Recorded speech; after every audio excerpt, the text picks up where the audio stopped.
기도하시겠습니다. 좋으신 하나님, 이 시간 사모함을 더합니다. 하나님의 음성을 듣고 하나님의 말씀을 신비에 새기며 영의 양식 삼는 귀중한 시간입니다. 성령님 역사하시옵소서. 우리의 마음 문도 열어주시고 우리의 마음의 밭도 옥토밭 되게 하시옵소서. 더하여 말씀 주실 때에 하나님의 음성으로 듣게 하옵시고 뿌려진 씨앗이 우리의 삶의 자리에서는 100배의 결실이 되게 하여 주시옵소서. 연약한 종입니다만 성령의 두루마리 입혀주시고 복음의 나팔수로만 쓰임받게 하시옵소서. 말씀하시는 분은 아버지 하나님이심을 인정하오며 우리 주 예수 그리스도의 이름으로 기도합니다. 아멘. 오늘은 조금 말씀을 재촉해서 빨리 정리를 하도록 하겠습니다. 자, 로마서 이제 마지막 장에 왔지요? 16장에 왔습니다. 16장은 로마서를 전달했던 베베 집사님을 추천하기도 하고 또 로마에 있는 여러 형제들과 동역자들에게 문안 인사를 전하고 마지막으로 교훈하고 축복하는 내용으로 끝을 맺고 있습니다. 이 16장 우리가 가벼이 보다 보면 그렇게 중요하지 않은 것처럼 여길 수도 있을 것 같습니다. 그래서 그냥 대충 훑어보고 끝마치려는 경향이 있을 수 있는데 종이 말씀을 준비하며 묵상하다 보니까 오히려 우리에게는 그렇지가 않구나 라고 하는 생각이 들었어요. 특별히 16장을 준비를 하면서 성경의 어떤 그림을 좀 그려보니까 바울 사도가 로마서를 최초로 전달했던 받았던 신실한 형제 자매들을 쭉 영적으로 만남의 시간을 갖고 있는 것처럼 보였는데요. 그래서 속으로 제목을 정해볼 때 이 16장은 만남의 광장이구나 이런 생각이 좀 들었습니다. 사실 바울 사도가 15장까지 올 때는 마치 이 강단에 서서 설교를 하는 것처럼 그런 모습으로 쭉 말씀을 전하는 모습이었다면 이제는 16장에 와서는 강단에서 내려와 가지고 성도들을 만나고 함께 동역했던 신실한 벗들을 만나고 그들과 일일이 악수를 나누면서 그 교제하는 만남을 이루는 그런 장면들이 연상이 되어졌습니다. 이 16장 속에 사실 생소한 이름들도 있고요. 또 성경에 베베 집사님 같은 경우에도 많은 기록이 있는 분은 아닙니다. 16장의 인물들을 보다 보면 그 이름들이 생소하고 많은 기록이 없기는 하지만 그래도요, 한 사람 한 사람의 내용을 살펴보다 보면 예전에 제가 성장할 때에 부모님들이나 학교 선생님들이 위인전기들을 많이 읽어보라고 그러잖아요. 왜 그렇지요? 그분들의 훌륭한 삶의 모습들을 너도 좀 모델 삼고 닮아보아라 이런 뜻이겠지요. 이 16장 속에서 만나는 인물들은 우리의 영적인 모델이 되기에 충분하고요. 오늘 우리에게 많은 교훈과 가르침을 주는 인물들이기도 합니다. 또 한편 이분들의 초대교회의 헌신된 모습들을 보면서 거울 삼아서요. 나의 모습은 어떨까? 지금까지 내 모습은 어떠했는가? 되돌아보면서 반성도 하고 새로운 결심과 결단을 하게도 해주는 귀한 장, 귀한 말씀이 되겠습니다. 오늘은 특별히 이제 베베 집사님에 관한 내용을 첫 번째로 살펴보게 될 텐데 1절에 보면 이렇게 시작을 합니다. 내가 갱그라교에게 일꾼으로 있는 우리 자매 베베를 너희에게 추천하노니 그럽니다. 여기 갱그리아라고 하는 이 지역은 고린도 지역에서의 남쪽에 속하는 항구 도시인데요. 사도행전 18장 18절 말씀을 보면 바울 사도가 마음속에 서원하는 것이 있어서 이 고린도를 떠날 때에 머리를 깎고 그 이름이 사울이 바울로 바뀐 이 서원했던 지역이기도 합니다. 남다른 애착과 애정이 있는 지역이겠지요. 그런데 베베라고 하는 분은 그 갱그리아 교회의 여자 집사님이셨습니다. 그리고 베베는 오늘 성경에 이제 나옵니다만 의미적으로 볼 때 그래요. 확실하지는 않은데 많은 분들이 그렇게 추론을 합니다. 이 로마서를 로마 교회에 직접 전달한 사람으로 인정을 하고 있는 분입니다. 제가 베베 집사님에 관한 기록이 성경에 많이 없다고 그랬는데, 그래도 주석서들을 보니까 연구하신 분들이 나름대로 베베 집사님에 관한 기록들을 쭉 연구를 해놔서 밝혀놓았어요. 그래서 그 부분을 좀 참고를 해서 여러분들에게 전할 건데, 베베 집사님을 오늘 성경에도 그럽니다. 너희에게 추천하노니 그래요. 여러분, 이 추천을 누가 하고 있지요? 바울 사도가 하고 있는 거예요. 바울 사도가 이 베베 집사님을 추천한다고 그럴 때 이 베베 집사님이 결코 가볍지 않은 분이겠지요. 그만큼 훌륭한 인품도 가졌을 것이고 충성된 일꾼이었을 것이고 영적으로도 믿을 만한 사람이기 때문에 바울 사도가 이 베베 집사님을 지금 더더군다나 로마 교회에 추천을 하고 있는 겁니다. 로마서를 전달한 분으로 인정받는다 그랬지요. 이 기록을 보면 이런 생각을 해볼 수 있어요. 여러 의견들이 있습니다만 베베 집사님이 그냥 로마에 가는 길이 있어가지고 가는 길에 이 로마서를 좀 가져다가 로마교회에 전달해 주시오 이럴 수도 있잖아요. 그런데 이 말씀의 무게감을 보면 그런 것이 아니고요. 오히려 이 로마서라고 하는 이 비중을 보세요. 우리가 지금 성경 66권 가운데 로마서를 제가 어떤 성경 같다고 표현을 했지요? 이게 보석 중, 이 반지 이 중에 그것도 이 알이 박혀있는 보석 중에 보석과 같은 성경이다 그랬는데, 이 로마서를 그냥 가는 길에 있는 사람에게 가벼이 보내서 전달을 했겠느냐고요. 그리고요, 이때 상황은 지금과 다릅니다. 당시에 예수 믿는 사람 그러면 자칫 들키기라도 하면 어떻게 되는 거지요? 죽을 수 있는 상황이에요. 그런 상황 속에 더더군다나 이 무게감이 있는 이 성경을 가는 길에 있는 사람에게 대충 전달했을까? 아니요, 결단코 그렇지 않았을 것 같아요. 예전에 우리나라도요, 독립운동을 하던 시절이 있었습니다. 일제압제 시대에. 그럴 때 독립운동을 하는 사람들끼리 뭔가 긴밀한 서신 같은 거를 전달을 할 때 보세요. 그냥 가벼이 보냅니까? 그렇지 않습니다. 정말로 믿을 만한 사람, 그리고 그에게 그만한 능력이 있고 신중하고 충분히 이 성경을, 이 서신을 잘 간직하고 전달해 줄 수 있는 사람, 그 믿을 만한 사람, 특사라는 말을 쓰지요.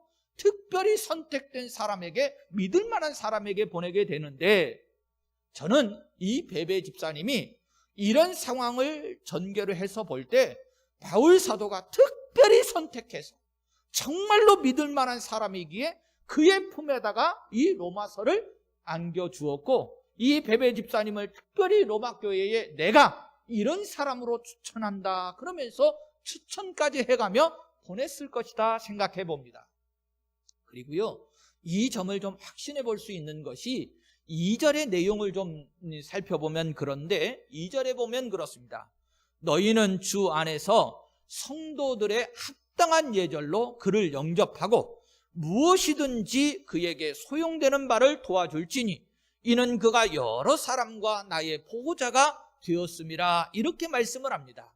이 말씀으로 보아도 베베 집사님을 결코 가벼이 하고 있는 게 아니에요. 아주 단단히 마음 먹고 바울 사도가 뽑았고 특사로 보내면서 추천을 하고, 여기 성도들의 합당한 예절로 그를 영접하라 이렇게 말씀을 하고 있는데, 이건 비공식적인 사람이 아니고 공식적으로 내가 특사로 파견한 사람이니 사신이니 그의 합당한 예를 다 갖추어서 그를 영접해달라 이렇게 말씀하고 있는 겁니다. 이런 그림도 좀 그릴 수 있는데요, 이 본문 이 단어 속에, 이 원어 속에 담겨져 있는 의미들인데, 여러분 이게 특사라고 하는 의미도 있지만 특별히 이 단어들 가운데 개선장군이라고 하는 어떤 의미를 좀 생각해 볼 수 있는 의미들이 있어요. 공식적으로 어떤 파견을 해서 특사의 의미, 또 영적인 전쟁 속에서 승리하고 돌아오는 개선장군, 이런 사람들을 맞이할 때는 어떻게 맞이하지요? 가벼이 하지 않습니다. 그렇지요. 합당한 예절로 그럴 때는 거기에 맞는 특별한 대우를 해서 박수치고 환영하고 정말로 의미 있게 그를 영접해달라, 합당한 예절로 그를 영접하라, 이렇게 말씀하고 있는 거예요. 그럴 만한 자격 충분히 있습니다. 뒤에 좀 설명해 가겠습니다만, 앞에서 잠깐 운을 띄웠습니다만 당시 시대 상황이 결코요 이 로마서를 전달하는 일에 가볍게 전달할 수 있는 상황이 아니에요.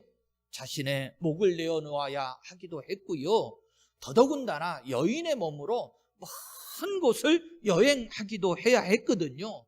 그런데 이 고린도로부터 로마에까지 여러 어려운 환경들을 뚫고 많은 위험 속에서 이 어려운 사명을 감당했으니 로마서를 받은 교회가 이 소중한 보배와 같은 이 로마서를 받은 그런 은혜도 있고, 또 이렇게 어려운 상황 속에서 전달해 주기도 했으니 여러분 환영해야 되는 거 맞겠지요? 예, 박수 치면서 맞이하고 합당한 예를 갖춰야 되는 것이 맞을 겁니다. 그래서 말씀을 더해보면 이렇게도 되어 있습니다. 무엇이든지 그에게 소용되는 바를 도와줄지니, 이렇게 말씀합니다. 이 말씀도 그런 의미가 있어요. 필요해서 이것 좀 도와주세요 이런 거 아니고요, 미리 모든 것들을 잘 살펴서 불편함이 없도록 도와주어라, 이런 뜻도 가지고 있습니다. 그래서 사실은 이 베베 집사님에 대해서 로마 교회가 합당히 받아야 되기도 하고, 바울 사도의 마음속에서는 이 베베 집사님을 향한 감사, 고마움이 듬뿍 담겨져 있어서 전적으로 로마 교인들에게 이 베베 집사님을 부탁하고 있는 모습도 보게 됩니다. 그런데요, 그 이후에 주어진 말씀 속에 바울 사도의 가슴 속에 이 베베 집사님이 이렇게 큰 인물이었는가 싶을 정도로 상상할 수 있는 그런 말씀이 있는데, 2절 뒷부분에 그랬지요. 그가 여러 사람과 나의 보호자가 되었음이라, 이렇게 말씀을 합니다. 이 보호자라고 하는 단어도요, 위급할 때 도와주는 구원자라든가 은인이라든가 또한 어떤 공동체의 대변인이라든가 이런 뜻을 가지고 있습니다. 그런데 이 베베 집사님이 여러 사람과 나의 보호자가 되었다, 이렇게 말씀을 해요. 여러분, 겐그리아 교회의 일꾼이라고 그랬지요. 이 말씀, 겐그리아 지역이라고 하는 이 항구 도시의 특성과 상황을 좀 전개를 해서 이 말씀을 좀 연결시켜 보면 그렇습니다. 항구 도시니까 많은 사람들이 오고 갈 수밖에 없겠지요. 유동인구가 그만큼 많은 것입니다. 특별히 겐그리아 교회에서 베베 집사님은 섬기는 일을 하셨던 분이에요. 그러니까 이 항구 도시에 많은 이들이 오고 가는 가운데 특별히 성도들이라든가, 그러니까 나그네 된 성도들이 되겠지요. 또 당시에는 순회 전도자들이 많이 있었습니다. 바울 사도 자신도 그러했겠지요. 바로 바울 사도 자신도 많은 이들이 이 겐그리아 교회의 베베 집사님의 섬김을 받았다는 거예요. 그러니 추론해보니 이 베베 집사님은 하나님께 헌신된 성숙한 성도였을 것이고, 바울 사도는 그 합당한 예절로 그의 가슴 속에도, 그리고 로마 교회에도 그 합당한 예절로 섬겨달라, 이렇게 말씀하고 있는 거예요. 더더군다나요, 앞에 로마서를 전달하는 막중한 사명이라는 말씀을 좀 했는데 추론해 보겠습니다. 왜 그러냐면 베베 집사님에 관한 기록이 많지 않다고 그랬어요. 그러면 이 성경을, 특별히 서신 바울 사도가 쓴 이 성경을 전달하는 인물들에 관한 기록이 많지 않은데, 그 중에 한 인물을 좀 찾아볼 수 있는데, 빌립보서 2장 19절에서 20절을 보시면 이 빌립보서는 옥중 서신이지요. 감옥에서 이제 편지를 써가지고 전달을 하거든요.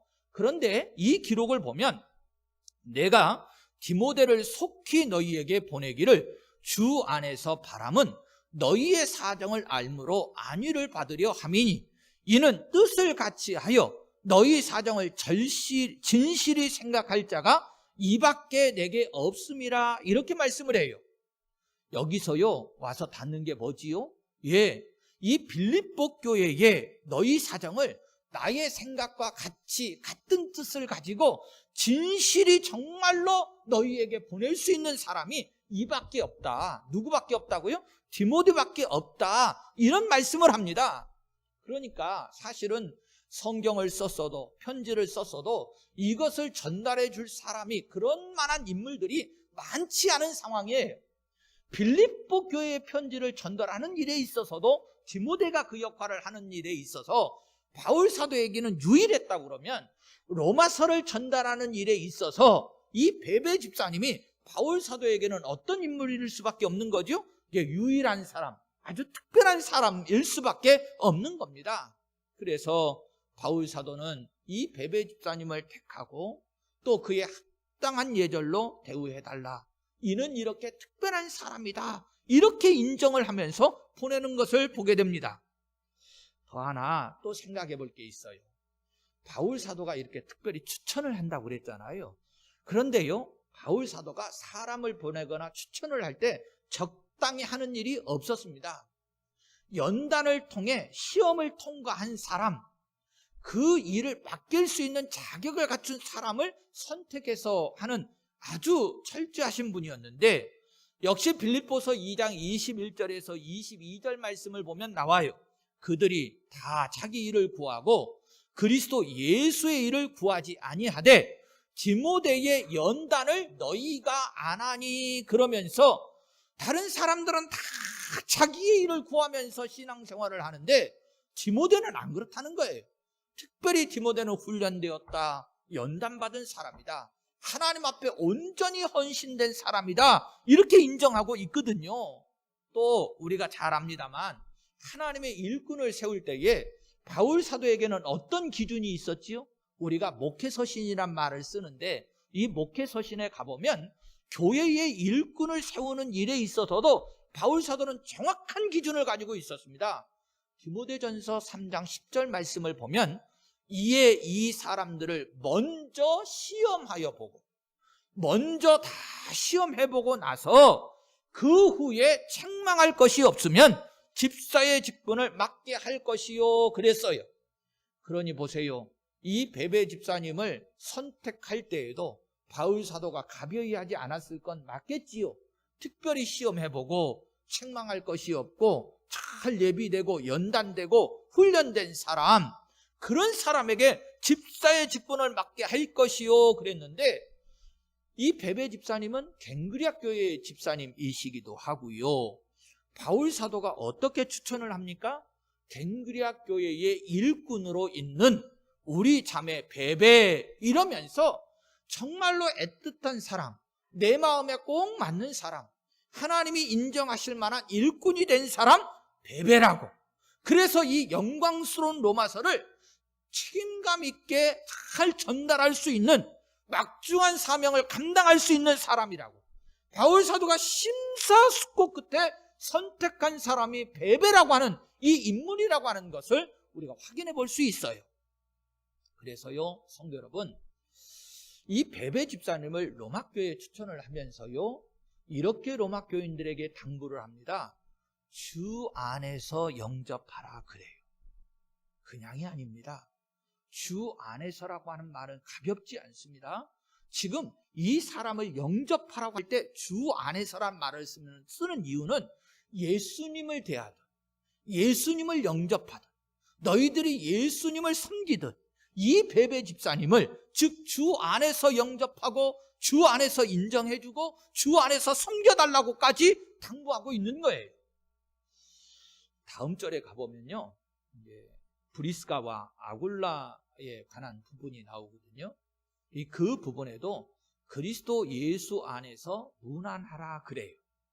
이 말씀도 무슨 뜻이죠? 너희들이 예수님에게 하듯 서로 문안하라, 그런 뜻이거든요. 그러니까 이 주 안에서다, 그리스도 예수 안에서다 라고 하는 이 말 속에는 우리 공동체를 인정하는 뜻도 있습니다. 로마 교회를 인정을 할 때 어떤 공동체라는 거죠?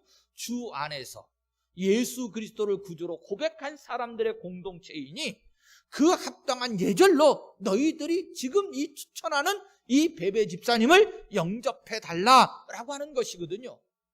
그런데 성도 여러분, 조금 말씀이 나온 김에 더 묵상을 간단히 해보면 이렇습니다.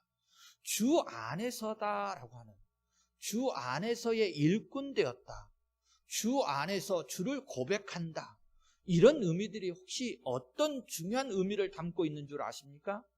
저나 여러분들이 되돌아보셔야 돼요. 이 말씀 정말로 중요해요. 여러분, 주 안에서 주를 고백한 사람, 이런 사람으로 인정되는 사람들은 성경을 읽어드릴게요. 14장 8절 말씀에 있었습니다. 우리가 살아도 주를 위해서 살고 죽어도 주를 위하여 죽나니 그러므로 사나 죽으나 우리가 주의 것이로다. 이렇게 우리의 목숨을 주님 앞에 내어놓은 사람들, 이런 사람들이 주를 고백하는 사람들이고 주 안에 있는 사람들입니다. 다시요, 정말로 중요한 믿음의 고백입니다. 저와 여러분들이 주 안에서 주를 고백했다, 주를 믿는다, 이거 절대로 가볍지 않다는 것을 다시 한번 확인하세요. 우리가 살아도 주를 위하여 살고 죽어도 주를 위하여 죽나니 그러므로 사나 죽으나 우리가 주의 것이로다. 할렐루야. 이렇게 주를 위해서 목숨을 내어놓는 사람이라고 하는 뜻이 담겨져 있어요. 자, 이런 의미 속에 성도 여러분, 1절에 내가 갱그레아 교회의 일꾼으로 있는 우리 자매 베베를 너희에게 추천하노니 그럽니다. 자, 이 말씀으로 이제는 교훈을 좀 삼아 보십시다. 저랑 여러분들 각자는 어떻습니까? 나 자신은 과연 내가 군복교의 일꾼으로 있는 우리 형제 아무개를 너희에게 추천하노니 하는 이런 인정받을 만한 사람인가? 정말로 나도 우리 군복교회가 나를 추천할 만한 사람으로 인정해 줄까? 나의 존재는 군복교회 안에서 어떤 존재일까라고 하는 거예요. 특별히 우리가 군복교회, 그러니까 여러분들이 마음속에 와닿는 부분이 좀 적으세요? 군복교회, 그래도 다른 말 아닙니다만 좀 더 의미를 되새겨 보시기 위해서 과연 나는 예수님께서 베베 집사님에게 맡기셨던 어떤 특별한 임무, 사명을 맡기시기에 합당한, 그렇게 추천받을 만한 일꾼일까? 정말로 신실한 종일까? 이 부분도 생각하시면서 교훈을 삼아요. 다시요, 나는 정말로 예수님께서 나에게 특별한 사명을 맡길 추천할 만한 그런 인물된 일꾼인가?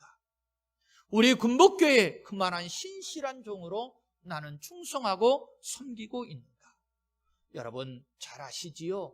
하나님께서 이사야서 6장 3절 말씀을 보면 내가 누구를 보내며 누가 우리를 위하여 갈고, 이렇게 말씀하시던 때가 있었어요. 그럴 때 이사야가 그러지요. 내가 여기 있나이다, 나를 보내소서. 성도 여러분, 정말로 하나님의 이런 부름 앞에 나를 보내소서, 내가 여기 있습니다, 이럴 만한 믿음의 사람, 믿음의 일꾼인지 좀 한번 나 자신을 되돌아보세요. 그리고 종도 목회자로서 우리 성도님들께 이렇게도 나누고 싶습니다. 우리 군복교회 안에 정말로 베베 집사님과 같은 분이 몇 분이나 있을까? 있다면 누구라고 말할 수 있을까? 성도 여러분, 한번 마음속에 생각해 보세요. 나를 제외하고 정말로 우리 군복교회 안에 이 베베 집사님과 같은 이름이 몇 분이나 있을까? 여러분들의 머릿속에서는 몇 분이나 그 얼굴이 떠오르고 그 이름이 생각나십니까? 주 안에서 사명을 맡길 만한 일꾼 몇이 있을까? 베베 집사님은 나약한 여인의 몸으로도 역사적이지요, 로마서를 전달했다고요. 정말로 사명을 훌륭하게 잘 완수를 해서 지금 우리의 손에 이 로마서가 들려졌고요. 이 성경이, 이 보배로운 성경이 지금 우리에게 읽혀지면서 하나님의 말씀으로 우리에게 입서졌습니다. 가볍지 않아요. 로마서를 읽는 성도님들은 다 이 베베 집사님의 고마움, 그 충성하고 신실하시게 헌신했던 그 감사의 마음을 다 담고 우리가 주 안에서 그를 믿음으로라도 영접해야 될 줄로 믿습니다. 그리고 더 소중한 것은 영적으로 생각해 보면 그래요. 예수님께서 친히 그를 영접해 주셨겠지. 로마교회가 베베 집사님을 영접한 것 이전에 하나님께서, 예수님께서 그를 영접하신 일꾼이겠지 하는 생각이었습니다. 여러분, 예수님이 인정하신 일꾼들에게는 어떤 복이 있는 줄 아십니까? 주 곧 의로우신 재판장이 그날에 의의 면류관을 씌워줄 것이다. 이 말씀이 디모데후서 4장 8절에 있어요. 다시요. 주께서 인정하시는 일꾼들에게는 주 곧 의로우신 재판장이 그날에 베베 집사님, 오늘 우리 군복교회 신실한 일꾼들에게는 의의 면류관을 씌워 주실 것입니다. 따라서 오늘 이 말씀 앞으로도 우리가 16장을 보면서 많은 믿음의 선진들의 이름을 보면서 영적인 교훈과 가르침을 삼을 것인데 가벼이 하지 마시고 이 한 말씀 한 인물들을 꼭 나에게 적용시키시면서 내일에 우리도 주께서 영접하시고 받으실 만한 귀한 충성스러운 신실한 일꾼들이 되십시다. 오늘 특별히 1절 말씀을 마음속에 깊이 담고 생각하면서 마무리를 짓겠습니다. 내가 갱그리아 교회의 일꾼으로 있는 우리 자매 베베를 너희에게 추천하노니. 아멘. 기도하시겠습니다.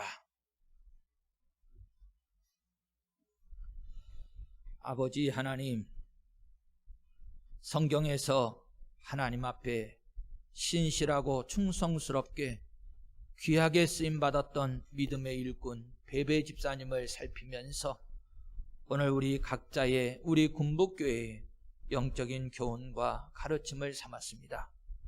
주께서 복음의 역사를 땅끝까지 이루어가는 일에 이렇게 훌륭하게 쓰임받은 일꾼들이 있었습니다. 이 시대 속에 우리 군복교회를 들어 사용하시며 이 재단에 있는 일꾼들에게도 똑같은 사명을 맡겨주셨는 줄로 믿습니다.